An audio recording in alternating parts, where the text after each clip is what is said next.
আমরা দীপক ভট্টাচার্যের কাছে দাঁড়িয়ে আছি এবং এটি হচ্ছে আমাদের রানী রাসমণি ঘাট।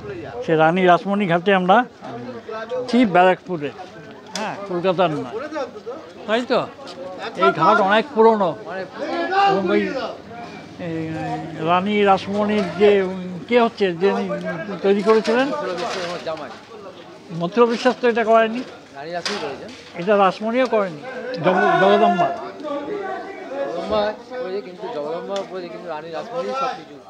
রানী রাসমণির আনুকূল্যেই এই মন্দির বা ঘাট সমস্ত কিছুই তৈরি হয়েছিল, তাই তো? হ্যাঁ। আর এই ঘাটের ওই পাশে দেখাচ্ছে জেটি, ওই জেটি করে কোথায় যাচ্ছে সব? হ্যাঁ, রিসরা যাচ্ছে। আচ্ছা চলো, একটু কষ্টই করুন, জন্য পুরীত হয়েছেন। এখন এই আমরা রানী রাসমণি ঘাট থেকে গঙ্গা আবরণ করে আমরা মন্দিরের দিকে যাচ্ছি। আসুন, আপনারও ছবি কটা পৃথিবী দেখবে। ঘাট থেকে নেমে উঠলেই মন্দিরের চূড়া দেখা যায়। হ্যাঁ, একবার অবিকল দক্ষিণেশ্বর মন্দিরের মতো, হ্যাঁ, দক্ষিণেশ্বরের মন্দিরের মতো। এই মন্দিরটি বোধহয় নতুন তৈরি হয়েছে, তৈরি হয়েছে। শিব মন্দির ছিল, কিন্তু আস্তে আস্তে এটা ভালো করে নতুন করে তৈরি করেছে। বাহ, এটিও সুন্দর ইয়ে। এরপর আমরা মন্দিরের দিকে অগ্রসর হচ্ছি। সুন্দর মন্দির। এই মন্দিরকে অন্নপূর্ণা মন্দির হিসেবেই পরিচিত এবং এই মন্দির প্রতিদিনই খোলা থাকে, নিত্য পূজা। হ্যাঁ, ভোগও হয়, ভোগ হয়। ভোগের জন্য কুপন দেওয়া হয় নাকি? কুপন দেওয়া হয়, অনুষ্ঠানও সময় কেউ যদি অনুষ্ঠানে বলে আমার, সেটা আমি দেখেছি, অনুষ্ঠান দিয়েও এখানে ইয়ে করা হয়। হ্যাঁ, আমি খুব খুশি হলাম যে আপনার পূর্বপুরুষরা এই মন্দিরের পূজারী ছিলেন। আমার ঠাকুরদাদা হচ্ছে রত্নভূষণ ভট্টাচার্য, ঠাকুরদাদা রত্নেশ্বর ভট্টাচার্য, বাবা হচ্ছে শ্রী বর্জগর ভট্টাচার্য। আচ্ছা, ওরাও দীর্ঘদিন ধরে পূজারী ছিলেন এবং রানী রাসমণির তহবিল থেকে মাসো ভাড়া পেতেন।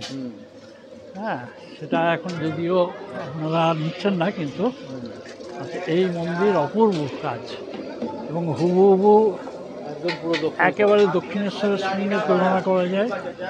চোখ বন্ধ করে আপনার দক্ষিণেশ্বরের মন্দির বলা যায়।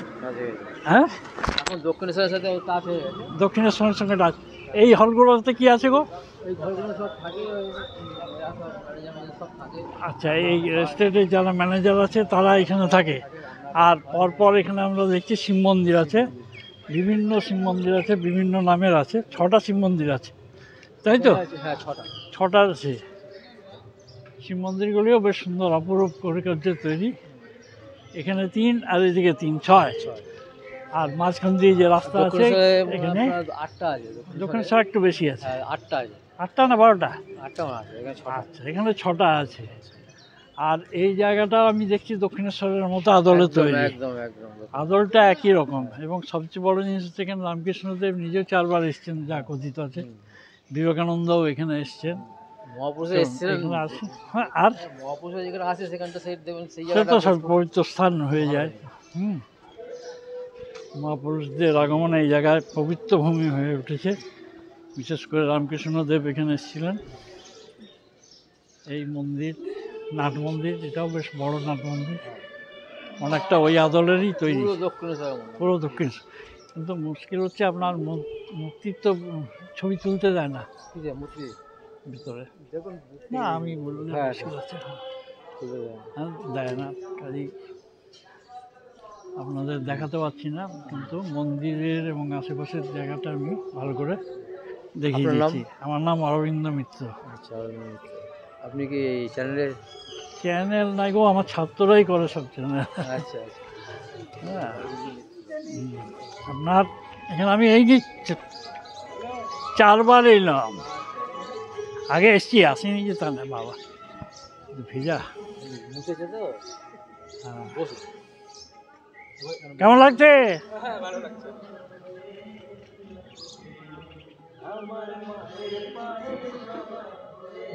একেবারে হুবহু এই ঘাট, এই গঙ্গা, ওই নাট মন্দির, ওই মহল, ওই সব একই রকম স্টাইলে তৈরি। হ্যাঁ, যার জন্য এটাকে বলা হয় দ্বিতীয় দক্ষিণেশ্বর মন্দির, বুঝলে? এটা অন্নপূর্ণা মন্দির নামে যেমন পরিচিত, আবার এর আরেকটা নাম হচ্ছে দ্বিতীয় দক্ষিণেশ্বর মন্দির। দক্ষিণেশ্বর মন্দিরের ভিতরে অন্নপূর্ণা দেবীর ছবি তোলা বারণ আছে, সেই জন্য আপনাদের ছবি তুলে দেখাতে পারলাম না, কিন্তু এই চত্বরের একটা মোটামুটি জায়গা দেখিয়ে দিলাম।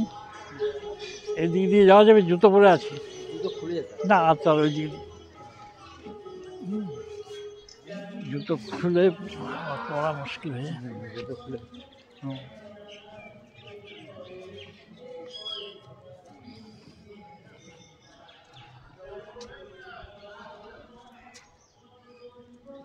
খুব ভালো লাগলো আপনার সাথে কথা বলে, বিশেষ করে দেখা হয়ে গেল আজকে।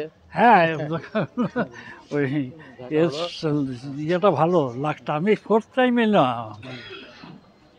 হ্যাঁ 4 বার আসছি। আচ্ছা, এই আমরা এই যে সামনে গেটের দিকে আসছি। আছে না, এই যে হ্যাঁ? এখানটায় কোনো আজকে কোনো একটা অনুষ্ঠান আছে, এই যে হ্যাঁ। বাজারটা আসছে, আচ্ছা। এখানে মা অন্নপূর্ণার ভোগ হয়, হ্যাঁ। প্রতিদিনই ভোগ হয় এবং প্রতিদিনই এখানে খাওয়ার ব্যবস্থা আছে। হুম। এবং কোনো অনুষ্ঠান হলে পরে কেউ আসে, এসে সে যে অনুষ্ঠান সবই হয়। হুম। তো একদম এই জায়গা ঘরগুলো খোলা থাকে না? হ্যাঁ, এই ঘরগুলো এরকম ধরো লোক তো থাকে তো, কারা থাকে? ওই সব এখানে যারা আগে ছিল কোনো সব লোকজন থাকে। হ্যাঁ, ওই লোকজন থাকে সব এখানে, অনেকে যেমন এই হচ্ছে আপনার তোরান বা গেট, তাই তো? এই গেট থেকে একেবারে সুন্দরভাবে দেখা যাচ্ছে। হ্যাঁ, এই মন্দির অপূর্ব মন্দির। কত ফুট উঁচু এটা বলতে পারবো না, একই বোধহয় হাইট নাকি? হ্যাঁ, একই হাইট। হ্যাঁ, এটা একই হাইট না? দক্ষিণেশ্বরের সমানই উচ্চতা। বাহ, খুব সুন্দর ইয়ে হয়েছে।